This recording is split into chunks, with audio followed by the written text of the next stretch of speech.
Good morning. My name is Vicki, and I am one of the leaders of Q Plus Ministry, and you've heard a lot about us lately. And we're wrapping up our Pride Week today with the Pride Eucharist this evening at 5:30. I hope some of you can join us. And one of the projects that we took on is to bring Colby to Fayetteville to be our guest speaker. And he did that on Thursday. We had a great turnout, and today we welcome Colby back for Adult Forum. Colby? Oh, I do need a volunteer to run the microphone during Q&A. Great. Thank you so much, Vicki. It's been wonderful to get to know you and your... Wait, is AK even here? I was going to say nice things about her, but I'm not going to bother saying nice things if she's not even here. I don't even get credit for it. Hi. Okay. I was like, are they going to respond? Yes, they are going to respond. I was told that we only have a very tight 2.5 hours for the forum. So I'm going to jump right in and not waste any time. What I thought I could do this morning with you, as Vicki mentioned on Thursday in this room, I gave a presentation on why it is that I believe that it's not an oxymoron to be an LGBTQ affirming Christian. That actually, if you take the teachings of Jesus seriously and you take it out to its logical conclusion, then it inevitably would lead one to a place of full affirmation and inclusion of those who identify as LGBTQ. So that was Thursday night, and I'm willing to bet that, if you are part of St. Paul's, then you really don't need that kind of material. You're good. You're all set there. So what I thought we could do this morning is I've got this presentation I built a couple years ago for churches and communities that are already fully inclusive and affirming, but they said to me, Colby, help us know in an increasingly anti-LGBTQ world, which this talk might not have made a lot of sense 4 or 5 years ago.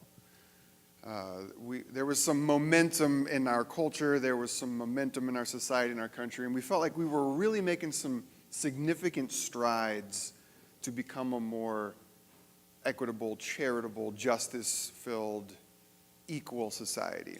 And then some things happened. Something happened. Someone happened. Anyway, and it caused some of the ground that was gained to either be threatened to go backwards, or in some cases have actually gone backwards. And so this talk was developed as a way to how do we be Christian in an anti-LGBTQ world?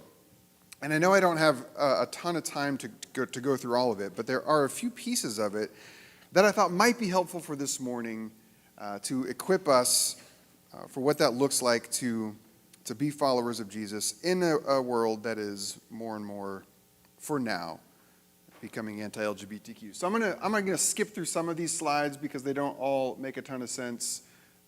And we don't have time for all of them, and we'll see if my clicker here works. But the way I like to structure this talk when I can give it in its entirety is I compare this current moment. By the way, I'm gonna just, I just noticed this thing that was just oppressing me. I'm like, why do I feel so constricted? Oh, because of, yeah, it is, it's beautiful. I like to compare this moment in our society where there is a group of people within a larger religious movement that is, you could argue, fundamentally misunderstood by the larger movement itself and by those outside the movement.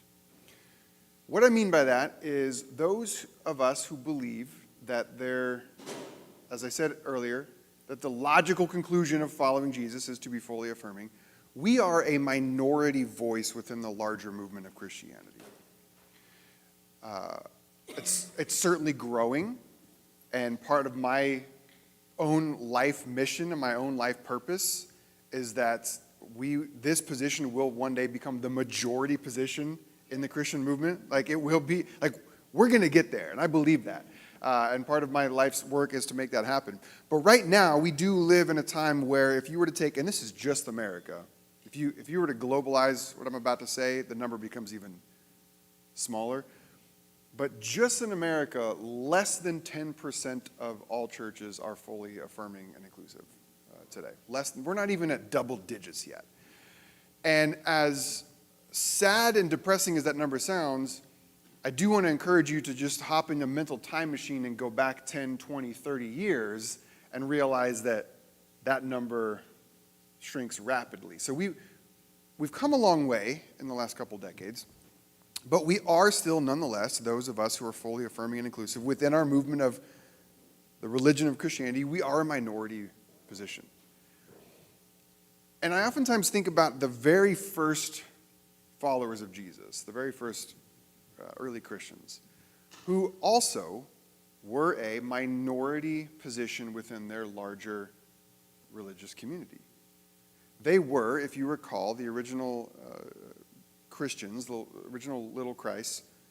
They were picking up the mission of their leader, of Jesus, who wasn't trying to start anything new. He was trying to reform the old. He was trying to reform Judaism. He was trying to ask his larger religious community to expand its view of who they understand God to be, to return to their mission of love of neighbor and love of enemy. And so the fact that it became a new religion was only because the old thing didn't actually reform. So when I think about how do we be Christian in an anti-LGBTQ world, how do we be a minority position within a larger religion that doesn't understand us, and that's putting it mildly. Oftentimes it's even worse than that. And we also exist within currently a society, a non-religious perspective, that also doesn't understand us, to put it mildly, and even targets at times. Just like the original church, misunderstood by their Jewish friends, family, community, and the Roman Empire also was very much anti-Christian. So I see these interesting parallels here between the original followers of Jesus and our affirming group today. And so I think there are some things we can learn from this early church group as how they remained committed to their mission that will help us how to stand firm in our faith. So let me skip through some of these. Come on, remote. So yes, 2,000 years ago, a small band, we talked about that. Jewish people didn't like the earlier followers of the way. The Roman Empire didn't like the followers of the way. This is a very inconsistent clicker.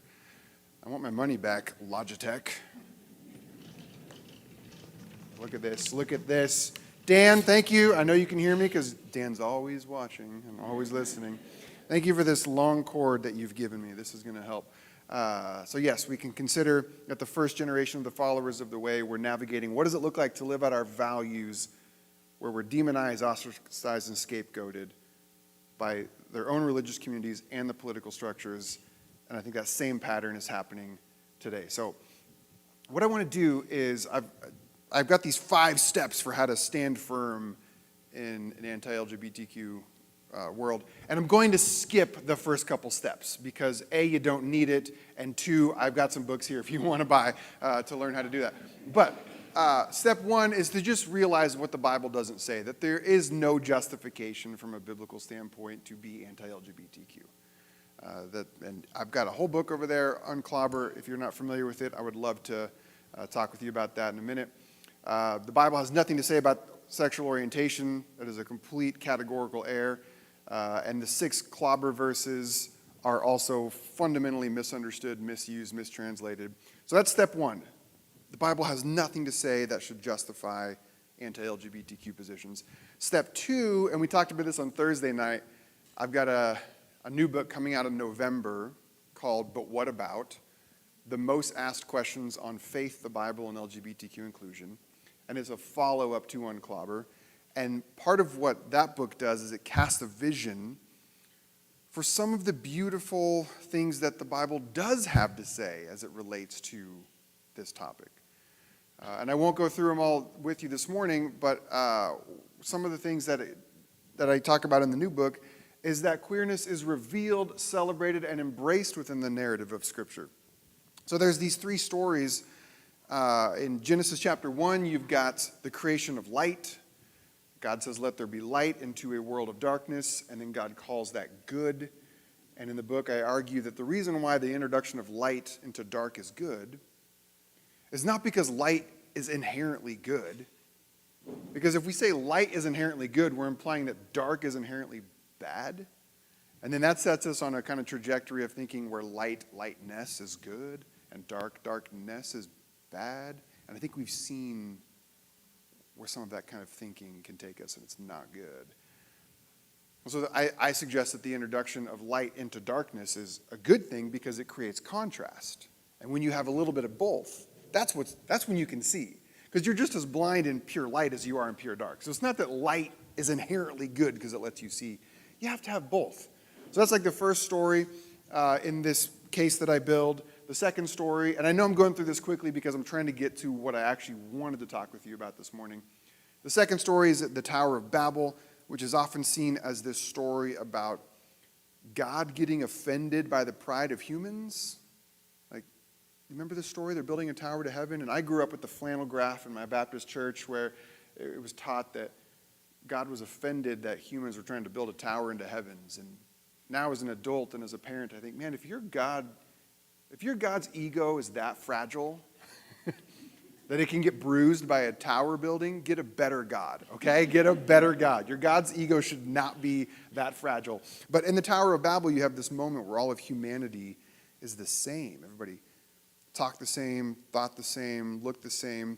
And I argue that the reason why God scatters is not as a punishment or a consequence for humans building a tower, but God sees the path that humans are on of absolute sameness and homogeneity and conformity. And God says, that's not actually good for you. It's not actually good for humans to all be the same. And so God scatters and introduces difference and distinction. And then I talk about the third story of Pentecost, where the church begins its inaugural catalyzing moment, and into this, again, another time we have this moment where everybody's the same. They all have the same language. And yet the Spirit of God, she shows up and she says, you know what we're not going to do? We're not going to build one more human institution where everybody looks the same, thinks the same, talks the same. Not on my watch. And in that moment, suddenly people from all over hear the events happening there. They hear it in their own language. And I talk about how the Spirit of God, in this moment of sameness, interjects this contrast and distinction. So all three of these stories for me illustrate that there seems to be this divine preference all throughout Scripture for diversity. That anytime you see conformity, uniformity, sameness, like that's the path of empire. Empire wants everybody on the same page. Empire wants everybody to look the same and be the same. You can do great things with that. You can build towers to the heaven. You can build Death Stars when you have everybody as stormtroopers. That was a Star Wars reference. I think one person in the back got it. Thank you.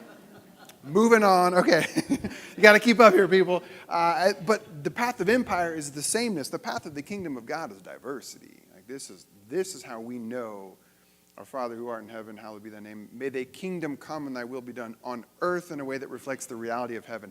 How do we know that's happening? How do we know that the kingdom of God is being made manifest on earth in a way that reflects heaven? When we see diversity. This is my argument for part of what the scriptures do say. We also can look at Acts chapter 8 with the baptism of the Ethiopian eunuch as this incredible moment, again, as the church is just getting started, this incredible moment where someone who we today might use the categorical description of like a sexual outsider or an other. That would be how eunuchs were in the ancient world. And in Acts chapter 8, one of the first people to be welcomed into this burgeoning community is an outsider, is a sexual other. And then a couple chapters later, you have this incredible story where Peter is on a rooftop and he has this vision where the sheet gets lowered from heaven, and on it he sees a bunch of unclean animals, and he hears a voice that he perceives to be God that says to Peter, eat. And Peter says, Lord, these are unclean animals. I have never and I will never. Like, I imagine Pete having this moment like, is this a test? Am I being tested right now?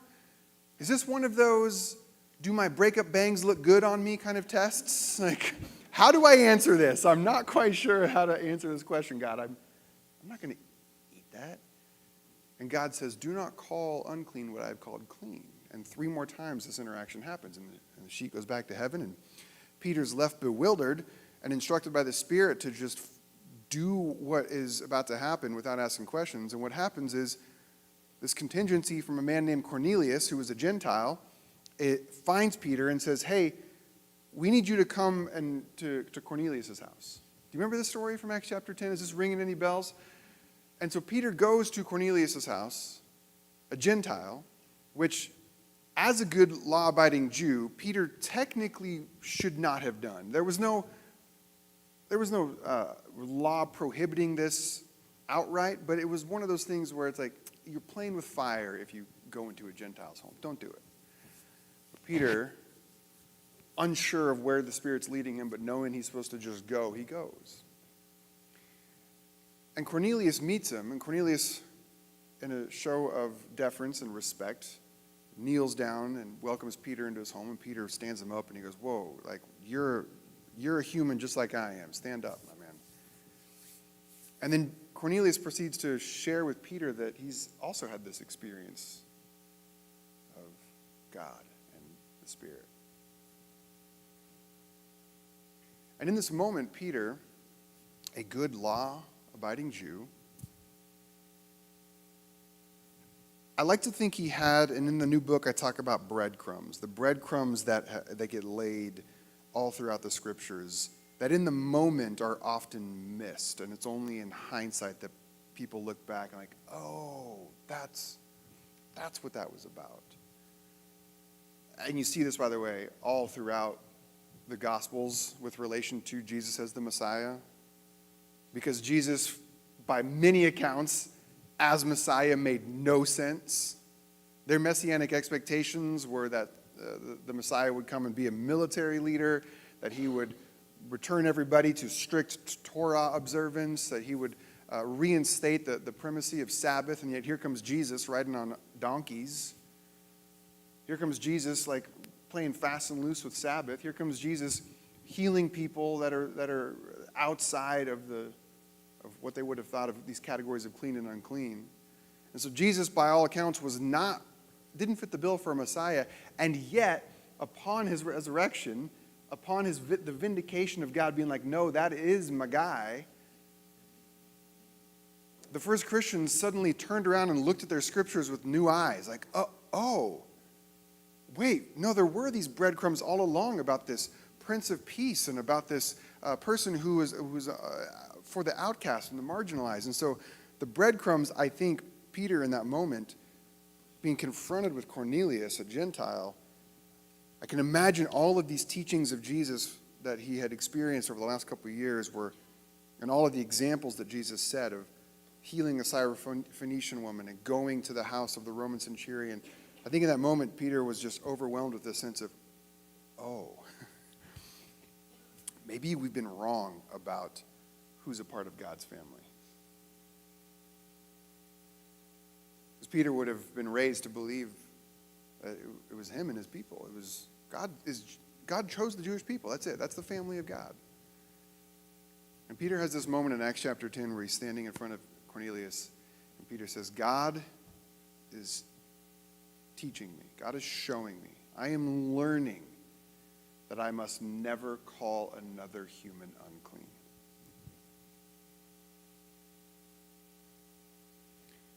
And when I look at that moment in Acts chapter 10, and I look at this moment in the year 2026, and we've had about 2,000 years,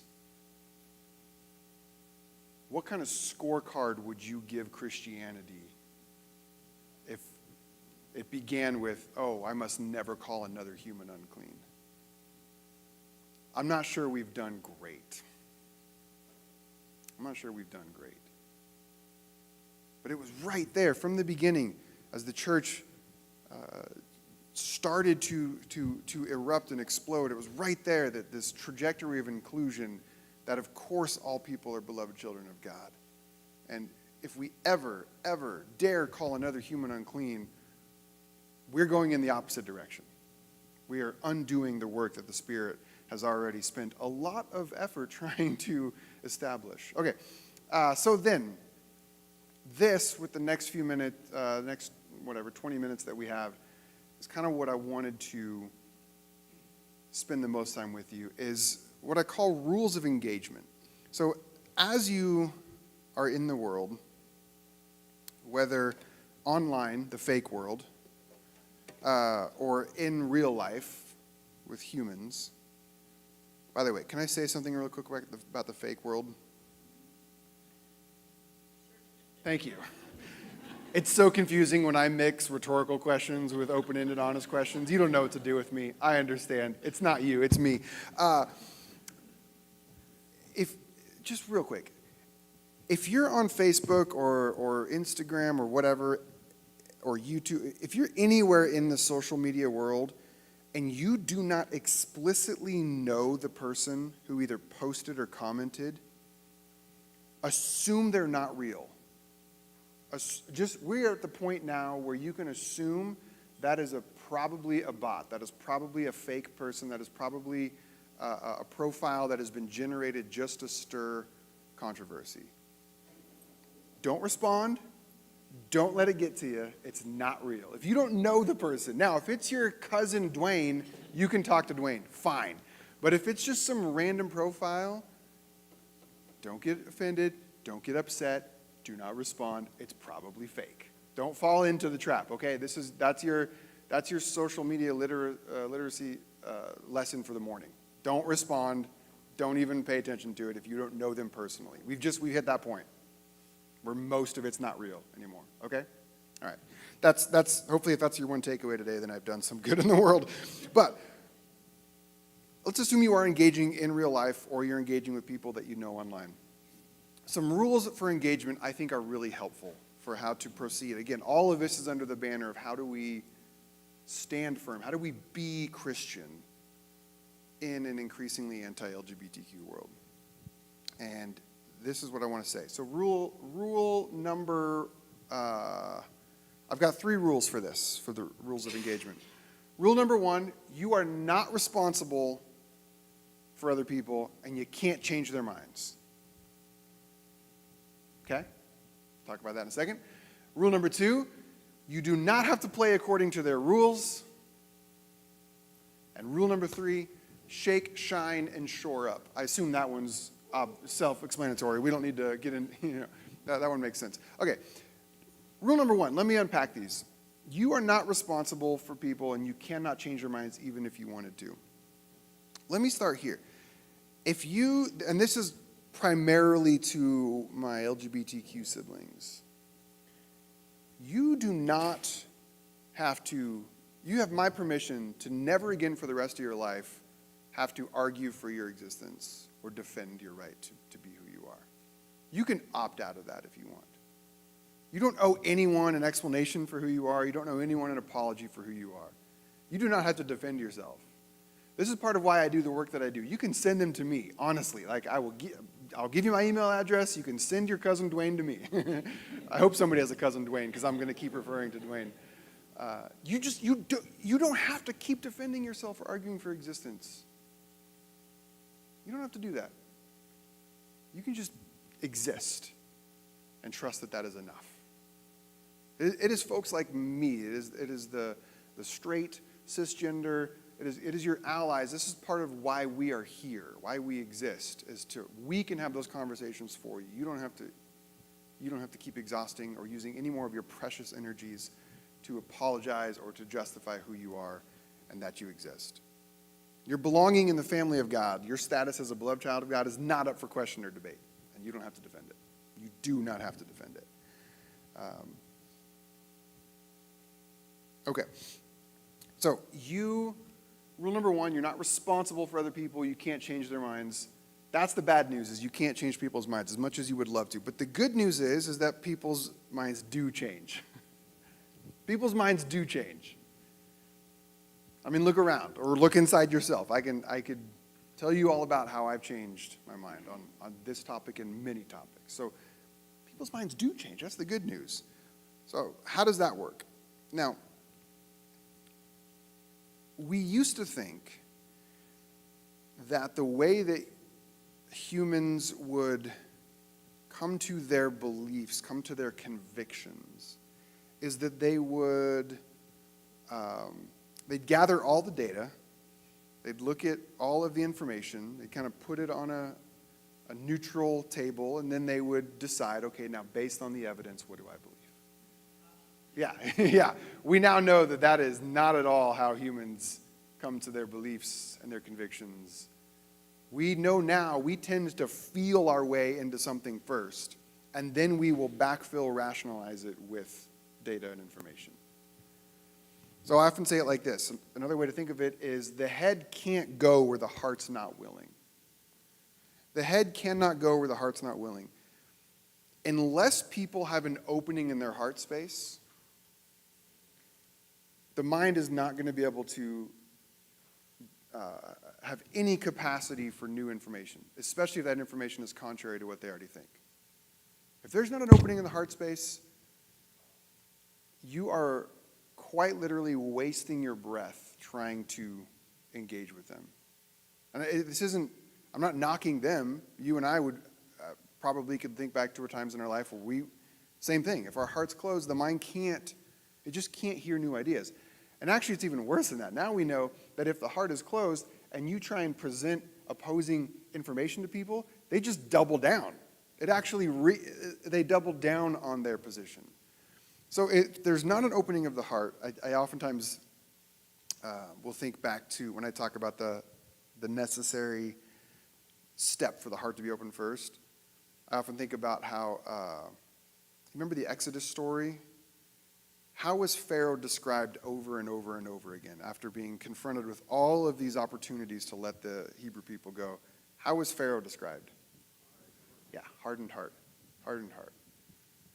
I mean, Pharaoh was witness to these incredible miracles. Like, they clearly show that the God of this people was real and wanting to do something, and yet Pharaoh could not see it because of a hardened heart. So the mind can't go where the heart is not willing. I'm going to, if we have time, I'll unpack more of that, but I want to keep going.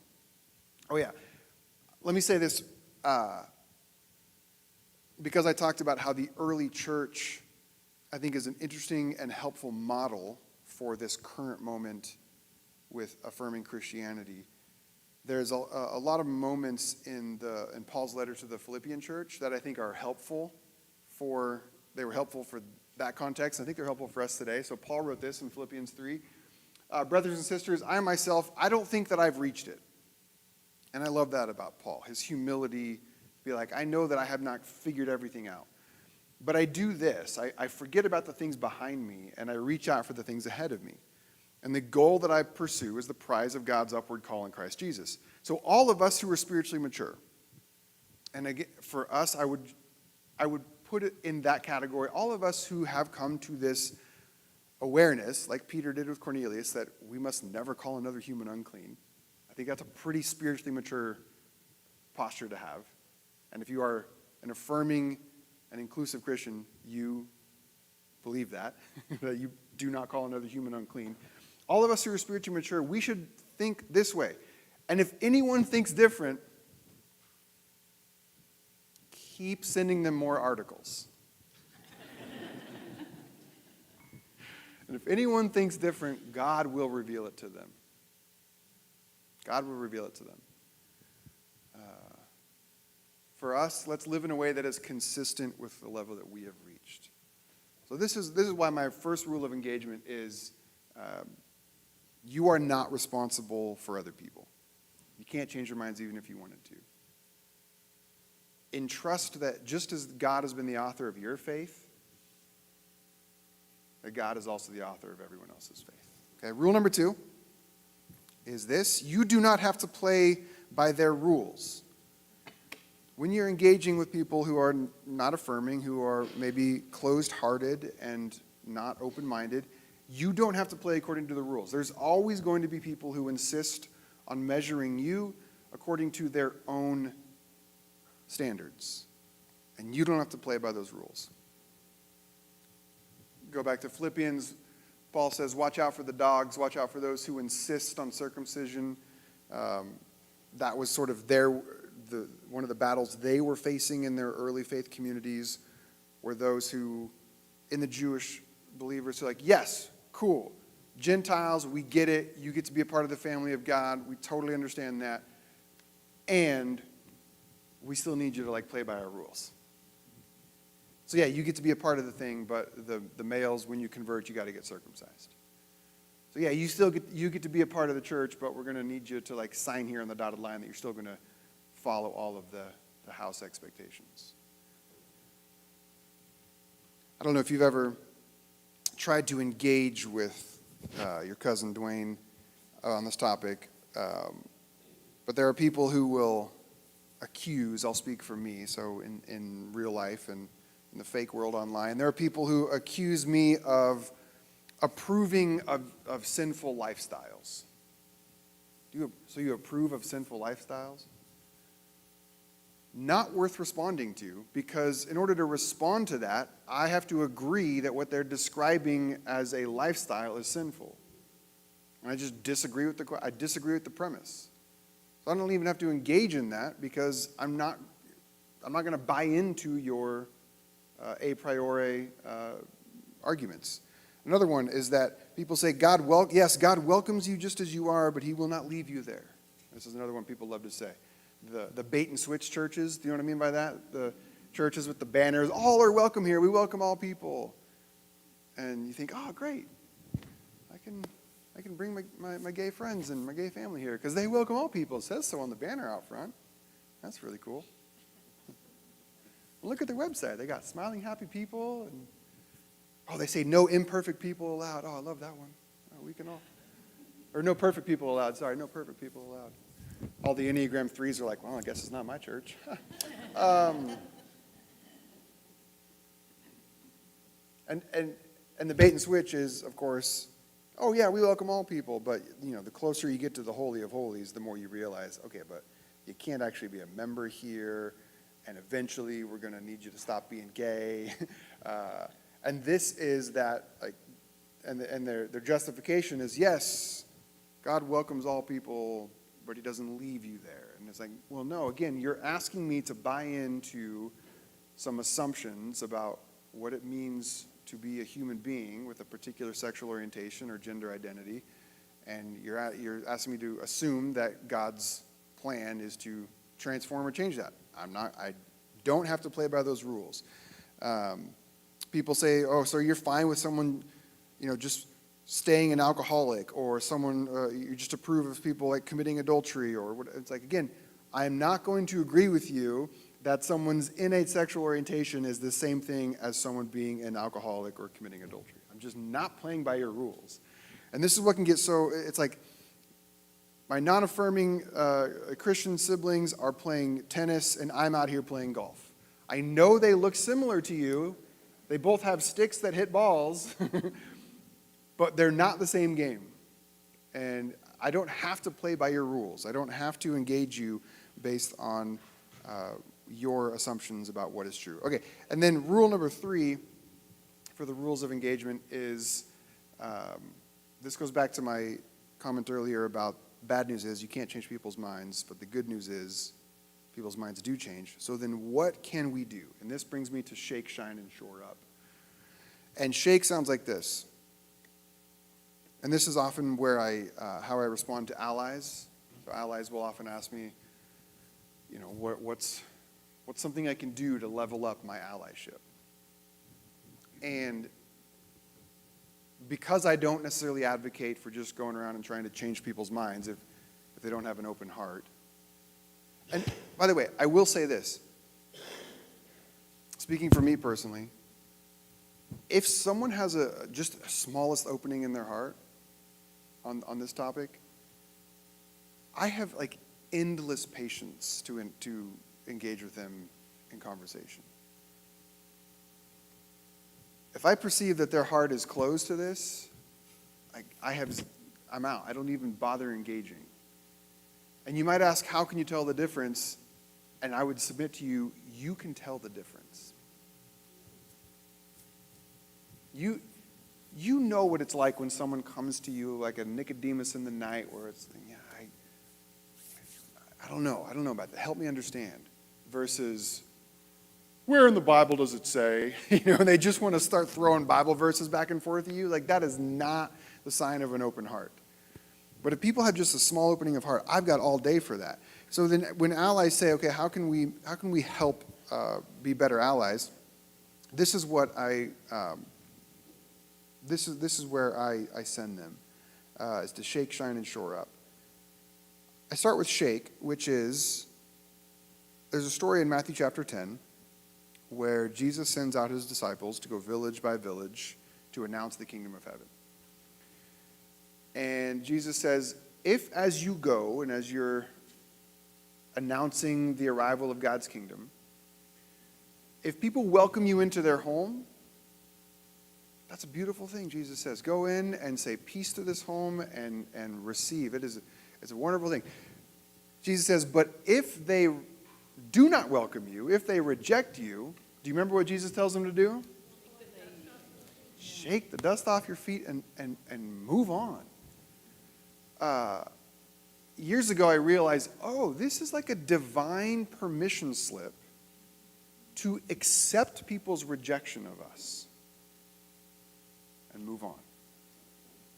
I think there's a lot of misunderstanding within some circles of Christianity where what it means to be Christian is to constantly be bridge building and constantly be putting ourselves, and trying to reach people and change people over and over again. And sure, maybe sometimes that's the call for some of us. But we don't have to keep throwing ourselves down in front of the train tracks of another person's rejection. We don't have to do that. I know a lot of LGBTQ people who were given the narrative that them accepting their orientation or them aligning their sense of gender identity, their family tells them, you have rejected us. Your choice to choose that lifestyle as a rejection of the values you were raised with. You've rejected the church. You've rejected God. And I just want to say to them, no, sweet child, you don't understand. They have rejected you. And you, if you would like, have a divine permission slip from Jesus to accept their rejection. You can accept their rejection, shake the dust off your feet, and move on. I know that's easier said than done, and I know there's always going to be exceptions to this, but this is a possible option, is my point. You don't have to keep putting yourself over and over again in places of rejection. You can accept their rejection and move on. So that's shake. Shine sounds like this. Shine is where the head can't go, where the heart's not willing. And if my suggestion to you is to not waste your precious energy trying to convince somebody that they're wrong, if that's not going to work, what can you do? What you can do is live your life. Live your life in such a way where you are producing what Paul calls the fruits of the Spirit. Live your life in such a way where it is abundantly clear that you are a person of peace and patience and kindness and gentleness and faithfulness. Live your life in such a way so that when the people in your life, so that when your cousin Dwayne, somewhere down the road has a little opening of the heart, and you might be like, bro, you don't know my cousin Dwayne. That heart's never going to open. Maybe it's not, but maybe it is. I think all of us could think of at least one person in our life that we would have thought, wow, I never would have thought they would have changed their mind. Somewhere their heart had an opening crack to it. And that person might be you. You might also be shocked that you're sitting here this morning. Live your life in such a way that the fruits of the Spirit are so obvious, so evident, so undeniable, that when your cousin Dwayne has that small opening of the heart, guess who he's going to think of as a safe person to talk to about it? You. Live your life in such a way so that you are the person that comes to people's minds when they have that small opening and they're ready finally to engage the topic in a new way. And they know, oh, David is shown to be a compassionate, non-judgmental, thoughtful person. I'm going to go talk to David because I've seen that. I've seen it evident in his life. Live your life. So shine. There's this verse in Philippians again that Paul writes, do everything without grumbling and arguing so that you may be blameless and pure, innocent children of God, surrounded by people who are crooked and corrupt. Among these people you shine like stars. This is the invitation, is shine like stars so that people know you are someone full of compassion and kindness and non-judgment who they can talk to about these things. And then thirdly is to shore up. And this is, I look here and I'm like, oh, these people at St. Paul's, they know how to shore up. They know how to shore up. Paul says to the Philippians, live together. Have community. Do life with other people. Stay firm. Live together and stand firm, united in one spirit. That way you won't be afraid of anything that your enemies might do. This is Jack from Lost. Live together or die alone. Thank you. One person got my Lost reference. I don't know why I don't choose more universal references. All I need is one or two people that like the things that I say, and I can sleep fine tonight. Shore up. Find your people. This is how you can stand firm in your faith, is by not trying to do it alone. And good gravy. I got to yesterday walk with some of your crew in the Pride Parade last night, and it was such a blast. And I could not help but be in absolute awe as we're walking down Dixon Street, and people I would watch as the people were on the sides watching the parade. They would look at the sign, they would see St. Paul's, and their eyes would light up and they would cheer. Like, y'all have a reputation in this community. That was obvious to me yesterday. You have a reputation in this community for being a safe, loving, compassionate, kind, open-hearted group. Like, you're doing it. So keep going with what you're doing. Keep going, because we need you. We need you out here in Northwest Arkansas, which is my first time out here, and I love it here. So I'm going to have to fly home tomorrow, and I'm kind of sad about it. Okay, so we've got a few minutes left, and obviously, like I said, I didn't have time to do the whole talk. That clearly wasn't the plan for today. I don't care if you call yourself a Christian or not, but I do care that you be Christian, okay? To be a Christian, that's a noun, that's an identity. That's usually about what people believe. I don't know, take it or leave it, doesn't interest me a whole lot. But being Christian, that's a verb, that's how you live. That's the original Christians were called followers of the way. They were observed by outsiders based on how they lived. They're like, oh, you're a little Christ, aren't you? They weren't called acquiescers of doctrinal statements, whatever. They weren't identified based on their beliefs. They were identified on how they lived. So be Christian. I don't care if you call yourself a Christian. And then step 5 is to stand firm on what matters most. Now, faith, hope, and love remain. The greatest of these is love. Okay. I'll end with this. Because for me, love is real. I believe Jesus when Jesus said the greatest thing is love. How convenient that someone asked him what the most important thing was. If no one would have asked him, we could still be out here arguing about what matters most. But thankfully, no one has to argue anymore about what matters most because it's already been settled. So thankfully, all churches agree on what's the most important thing. Like, thankfully, there's never been division amongst Christians because we all understand it's already been answered for us. I mean, what a relief, isn't it? Because the question's already been answered as to what matters most. It's to love the Lord your God with all your heart, soul, mind, and strength, to love your neighbor as yourself. Like, that sums up everything. And when I think about love, my mind always goes to my favorite story that Jesus taught, which was the father who had 2 sons. And the youngest son came to Dad one day and said, Dad, I'm a little bit bummed out that you're still alive. was kind of hoping that you would kick the bucket by now so that I could get my half of the inheritance, but you're hanging in there still, and I've got life I'd like to live, so can I have my share of the inheritance now? You realize that's the subtext of what he was saying to his dad. In asking for the share of the inheritance, I'm bummed that you're still alive. And the father lives with this open-handed posture to everything, acquiesces to his son's request.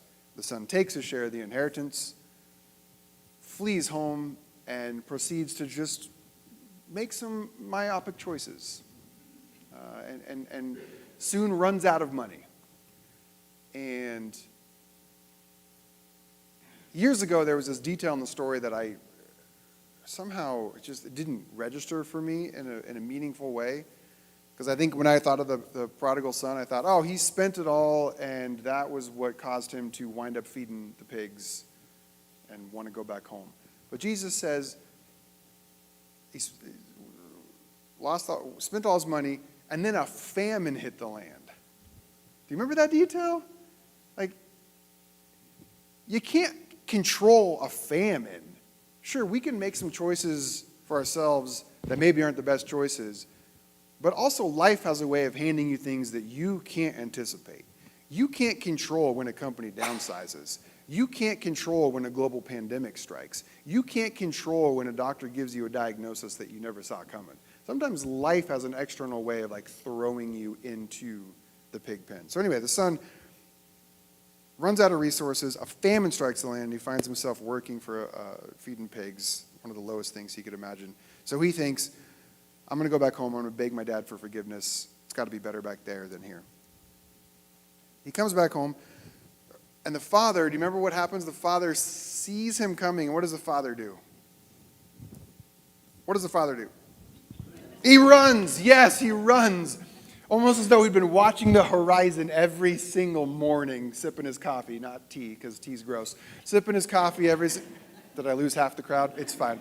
And he sees his son coming, and he runs to him, and he throws his arms around him, and he puts a robe on his back and a ring on his finger, and the son starts to launch into his prepared speech of forgiveness, begging for forgiveness, and the dad's like, none of that really matters. You're home now. Let's go have the biggest party and kill the fattest calf, and everybody's invited. And so they have a huge party that night, and everybody shows up except for, the older brother. And dad's like, man, where is that kid? And so dad goes off, and dad finds that kid. He says, hey, kiddo, like your brother's home. We're having a party. What's going on? And the older brother says, yeah, that son of yours, notice the distance, he doesn't even call him his brother, that son of yours, he goes and wastes all of his money on prostitutes, which, by the way, wasn't a detail that Jesus said that the son did. Though it's almost like the older brother was maybe projecting much. Wasted all the money on prostitutes. And then he comes home, and you throw him this big party and kill the fatted calf. And the older son says, I don't understand, Dad. I have stayed home. I've done everything right. I've been good. And you haven't even given me like a goat for me and my friends to have a barbecue with. And I have to imagine in that moment, the father. I've been a father for 21 years now. I've got 4 kids. And as a parent, you learn pretty quickly that you can tell your child something over and over and over again, and yet still there very well may come a day where that child accuses you of never having said that before. You never told me that. Oh, buddy.